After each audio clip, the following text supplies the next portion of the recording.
Trump gives Hamas deadline to Gaza peace plan. And also suicide blast near paramilitary headquarters in Pakistan.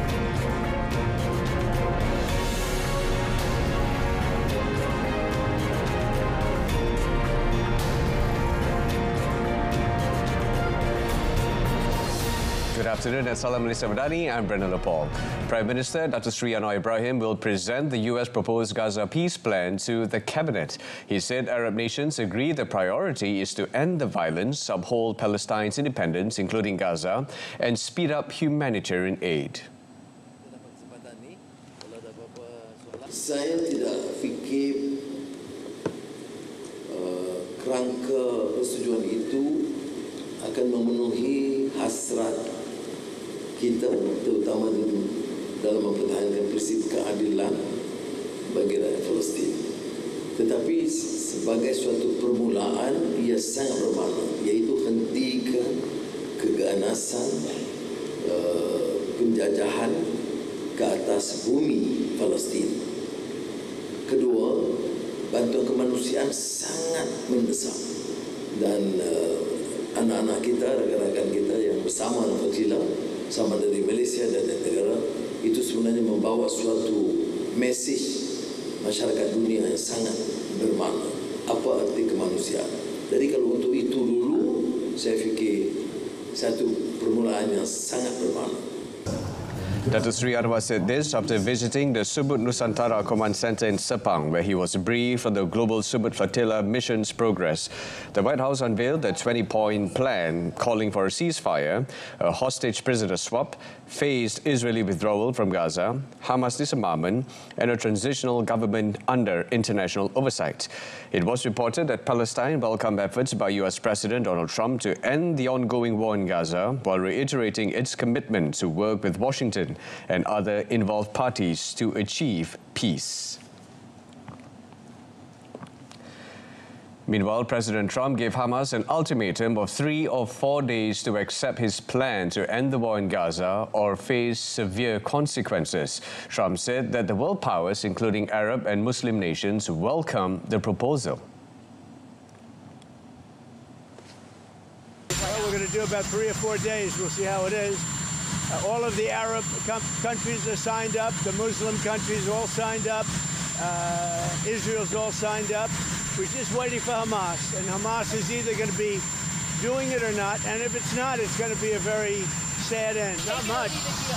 You know, with Hamas, we want very simple. We want the hostages back immediately. And we want some good behavior. And, you know, it's pretty simple. You don't get simpler. Think of it, we've signed every country in the Middle East. This was like an impossible thing. It's never been done before.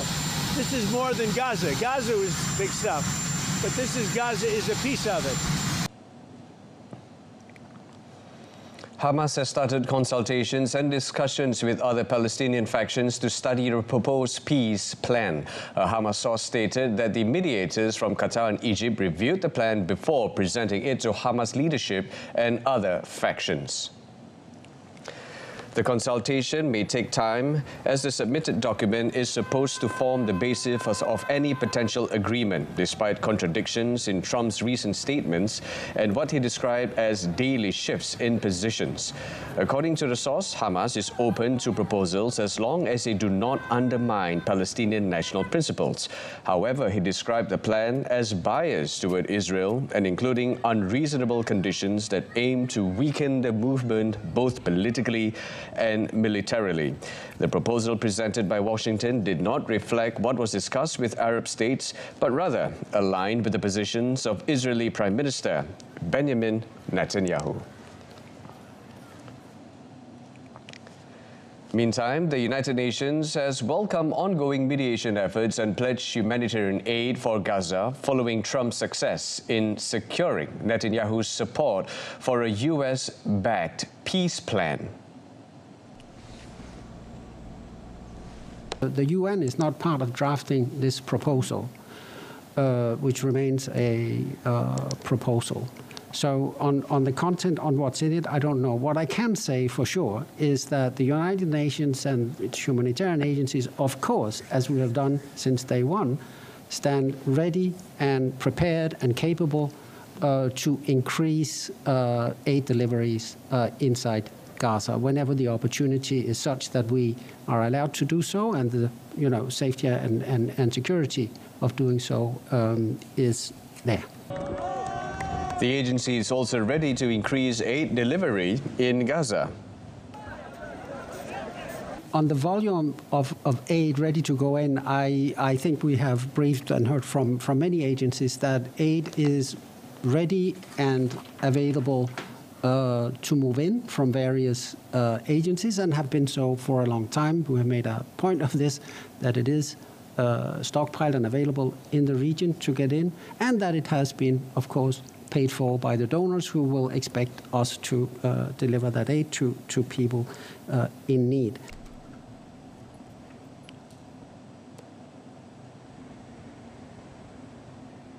However, Palestinians living in makeshift camps near the sea in central Gaza expressed their disappointment over the peace plan.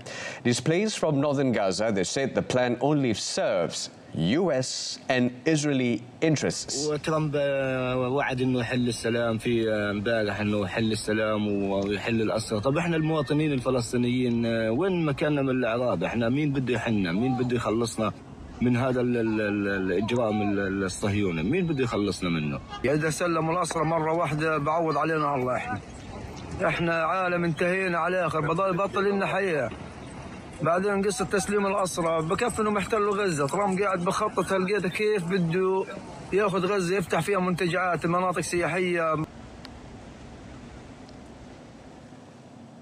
The Global Summit Flotilla has shared a post on social media saying that the fleet of ships traveling towards Gaza has now entered the high-risk zone, the area where previous flotilla were attacked or intercepted. GSF also said drone activity was rapidly increasing over the flotilla, and several of its boats were approached by unidentified vessels, some navigating without lights. It said the vessels have departed and participants implemented security protocols in anticipation of a possible interception.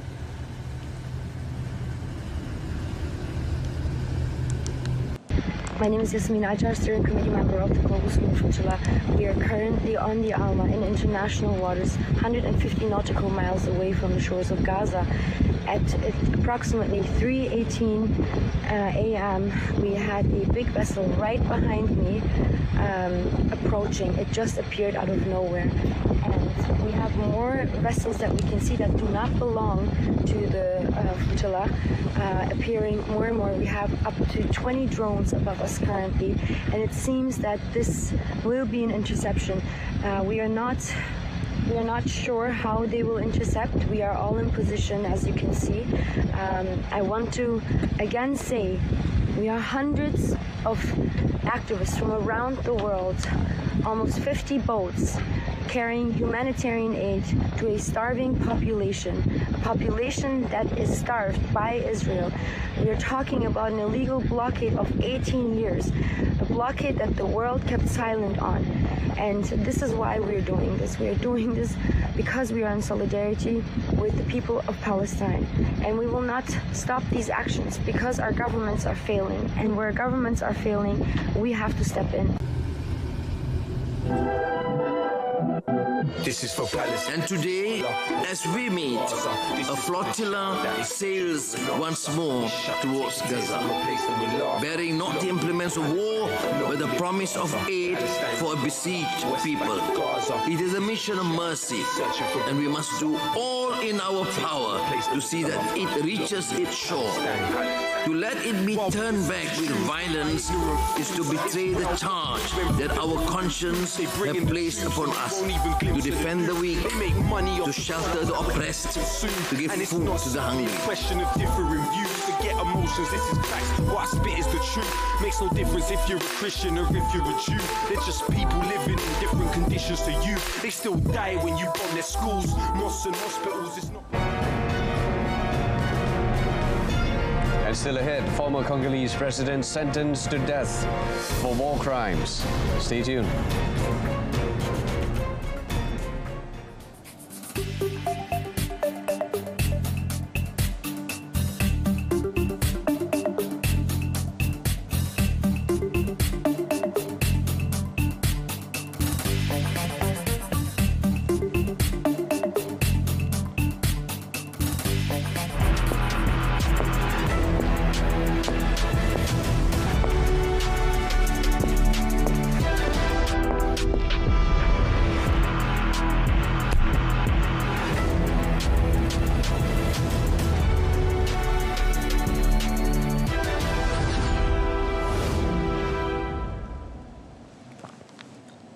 Police and paramilitary officials surveyed the site after a suicide bombing killed at least 10 people outside the headquarters of a paramilitary force in the city of Quetta, Pakistan. Wreckage and debris were strewn behind police carbon tape at the site as officials collected evidence. According to the provincial chief minister, Safraz Bukti, several gunmen stormed the headquarters after the bombing, triggering a gun battle with the paramilitary. The suicide bomber was driving a pickup truck and security forces killed 4 further attackers. Provincial Health Minister told Reuters there were at least 31 injured and amongst them 5 were in a critical condition. Paramilitary soldiers were among those killed, but their exact number was not known yet. Afghanistan's internet and mobile telephone services were down nationwide for the second day running, but the Taliban administration offered no immediate explanation. According to NetBlocks, an international internet access monitoring organization, internet connectivity in Afghanistan was flatlining around the 1% mark. Connectivity was cut in phases on Monday, with the final stage affecting telephone services, which share infrastructure with the internet. از روز 3 بجه تا به امروز اینترنت‌های مردم کابل قطع شده. مشکل مردم زیاد است. اما درس‌ها، پانتون، مکاتب، بخش‌های اداری و دولتی همش به اینترنت تعلق داره. ما از دولت همین خواهش داریم که اینترنت رو روی مردم باز کنه.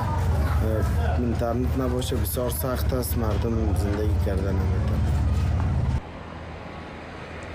Cloudflare Radar, a global internet traffic monitor, said that Kabul, the capital, suffered the sharpest drop in internet connectivity, followed by the western city of Herat and Kandahar in the south.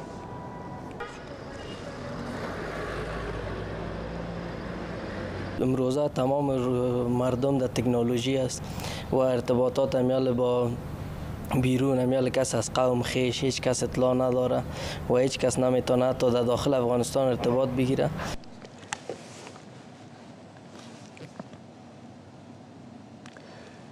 Vietnam's most devastating storm this year brought heavy rains that triggered floods across its north, disrupting flights and train services, with the capital Hanoi, where schools were closed and many homes inundated. The death toll rose to 26, with 22 missing after Typhoon Boaloi made landfall in northern central Vietnam, bringing huge sea swells, strong winds and downpours. Thunder and lightning accompanied persistent downpours that flooded streets in downtown Hanoi and paralyzed traffic in many areas. Some motorcyclists were seen pushing their vehicles through knee-deep flood water, inundating the roads. The government said 105 people were injured and more than 135,000 homes damaged, most of them in the provinces of Nghe and Ha Tinh, while more than 25,500 hectares of rice and crops had been inundated. In Philippines, a powerful 6.9 magnitude earthquake struck Cebu last night, killing at least 8 people and collapsing buildings. The shallow quake hit near the northern city of Bogo around 9:50 p.m. as rescuers worked through the night, fearing the toll could rise. A rescue official stated that the 3 people on the outskirts of Bogor were killed when a landslide triggered by the quake hit their homes. 5 more deaths were confirmed by local police in the nearby municipality of San Remigio. 4 bodies were pulled from a sports center in San Remigio while the child was crushed by debris in another area of the town, Manila. The quake caused power lines to trip, leading to outages across Cebu and nearby Central Islands. The Cebu provincial government has put out a call on its official Facebook page for medical volunteers to assist in the aftermath of the quake. 9 workers were killed and 1 injured in an accident at a thermal power plant that is under construction in the southern Indian city of Chennai. The incident occurred when a steel arch collapsed at a construction site.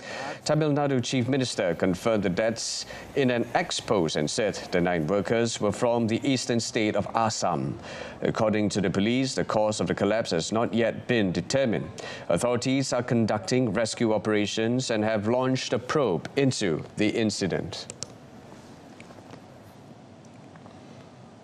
The High Military Court in Congo sentenced former President Joseph Kabila to death. Kabila was found guilty of multiple charges, including participation in an insurrectionary movement, treason, torture, and war crimes. His trial opened in July following the lifting of his parliamentary immunity by the Senate in May. Kabila was implicated in atrocities allegedly committed in eastern Congo provinces by the M23 rebels. Kabila ruled the country from 2001 to 2019, and since 2023, he has been living mostly in South Africa. But earlier this year, he made public appearances in eastern Congo and expressed his interest in returning home to contribute to finding a solution to the ongoing crisis.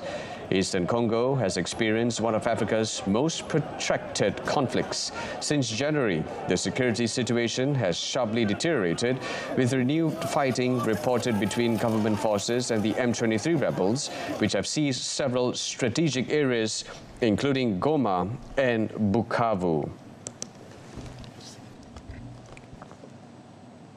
U.S. President Donald Trump said that his administration had reached a deal with Harvard University after months of negotiations and that the school will pay $500 million. Secretary of Education, Linda McMahon, is so fantastic, and so we'll see how that. All you have to do is paper it, right, Linda? Just yes, sir. Paper it out. It'll be great, though. It's going to have to do with something that's very important to everybody. However, Harvard had no immediate comment on Trump's remarks. The Trump administration has threatened schools, universities and colleges with the withholding of federal funds over issues including pro-Palestinian protests against U.S. ally Israel's war in Gaza, climate initiatives, transgender policies, and diversity, equity, and inclusion practices. Rights advocates have raised free speech, privacy, and academic freedom concerns over the Trump administration's probes into universities.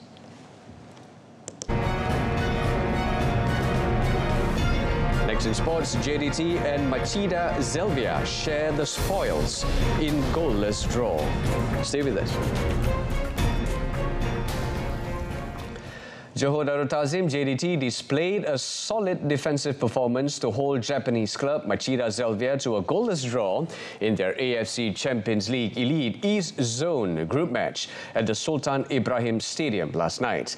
The match featured several opportunities, yet both teams were unable to find the finishing touch that was anticipated. Machida Zelvia nearly broke the deadlock in the 23rd minute after the video assistant referee confirmed a foul by JDT defender Jonathan Silva inside the penalty box. However, Yuki Soma's penalty kick failed to open the scoring when the ball rattled the crossbar. allowing JDT to maintain the clean sheet. Towards the end of the first half, Agha's attempts in the 43rd and 45th minutes failed to hit the target, while a fierce shot from Yuki Soma in injury time was safely parried by Ahmad Shihan Hazmi. Shihan Hazmi's agility was tested in the 60th minute when he thwarted Na Sang-ho's shot following a dangerous cross. JDT's head coach, Cisco Munoz, praises players' discipline in absorbing pressure throughout the high-intensity match. Today we have in front a very physically team. They are very stronger. They are big men. They put longer balls, and I think our team was in good performance about that. I mean, we are spoke also about we need to continue 90 minutes with the same intensity, with the same capacity for try to win the game, and in our home with our fans, I think today we give a very good performance. Meanwhile, the head coach of Machida Zelvia FC, Go Kuroda, acknowledged that the lack of sharpness in their attacks and accurate passes was the reason for the failure to score any goals. そこに関して果敢にチャレンジをしてくれたこと、ただやはり、攻撃が少し単調になりすぎてしまったことで、なかなかやっぱりゴール前跳ね返されることが多くなってしまったということは今後のやっぱり課題につながるなというふうには思ってます。また中3日で J リーグの試合、リーグ戦待ってますので、気持ちを切り替えて、そっちのリーグの方に集中していきたいなというふうに思っています。まずは本当にマレーシアの方々が素晴らしいピッチ、スタジアム、それから環境を我々に提供していただき。In European football, Jose Mourinho enjoyed a warm welcome but a disappointing return to Stamford Bridge as a first-half own goal, gifting Chelsea a 1-0 win over his new Benfica side in the Champions League. A scrappy game was decided in the 18th minute when Chelsea's Pedro Neto looped the ball to Alejandro Garnacho at the far post, and the Argentines stretched to turn it across the face of goal where the unfortunate Richard Rios could only poke it in his own net. My career took me to a position where everybody thinks that I have magic to make things happen. You know, I left Man United after winning things. I left Tottenham after taking the club to a final. I left Roma after 2 European finals. Because with me, it's never enough. It's never enough. So if I am in the job, it's because I like to put myself on the line every day. I have a fantastic family, but they know how I am, and they push me outside. They know that I need to work, so I'm desperate to win the next match. That's the nature of the thing. Chelsea will be relieved to have points on the Champions League board despite finishing the game with 10 men after substitute Joao Pedro was sent off deep into at a time for 2 yellow cards. Enzo Maresca's team lost their first Champions League outing in more than 2 years to Bayern Munich earlier this month. Victor Osimhen's early penalty proved decisive as Galatasaray edged Liverpool 1-0 in a fiery Champions League clash in Istanbul earlier today. The masked Nigerian striker fired past Alisson in the 16th minute after Barış Alper Yilmaz went down from a challenge by Dominic Szoboszlai. Liverpool, still reeling from their first league defeat of the season to Crystal Palace, made 3 changes to their lineup.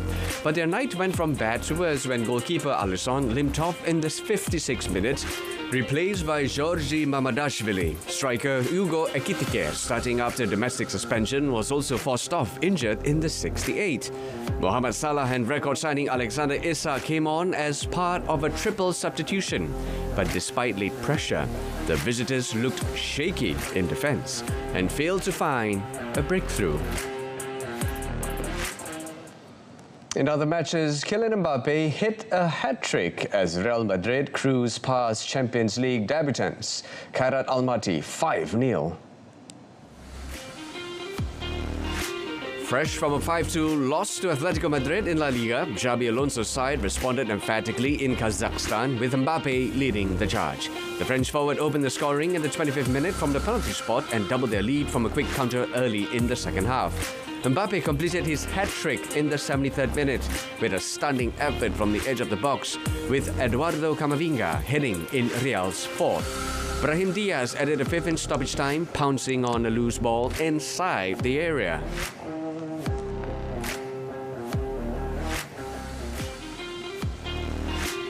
Elsewhere, Atletico followed a 5-2 win over Real in the Madrid derby last weekend by thumping Eintracht Frankfurt 5-1. Giacomo Raspadori, Robert Lenormand, Antoine Griezmann and Giuliano Simeone netted for Atletico before Julian Alvarez scored a late penalty. Griezmann's goal was his 200th for the club. Jonathan Burkhardt pulled one back for Eintracht. Moving on to tennis, world number 1 Carlos Alcaraz overpowered Taylor Fritz 6-4, 6-4 in the Japan Open final, clinching his 8th title of the year and reinforcing his dominance in the men's game. After a high-quality start to the match under the roof of the Ariake Coliseum, Alcaraz edged ahead when Fritz sent his shot long to drop serve for the first time, and the top seed was in no mood to relent as he went on to seal the opening set. Fritz received treatment for a thigh problem before the start of the next set, and Alcaraz immediately heaped pressure on the second seed by hitting a blistering forehand to break in the opening game. The 6-time Grand Slam champion quickly built a 4-1 lead, prompting Fritz to throw his racket to the floor in frustration. And although Alcaraz briefly wobbled on serve later, he secured the win with a delicate drop shot for his first Tokyo title. 6-4, 6-4.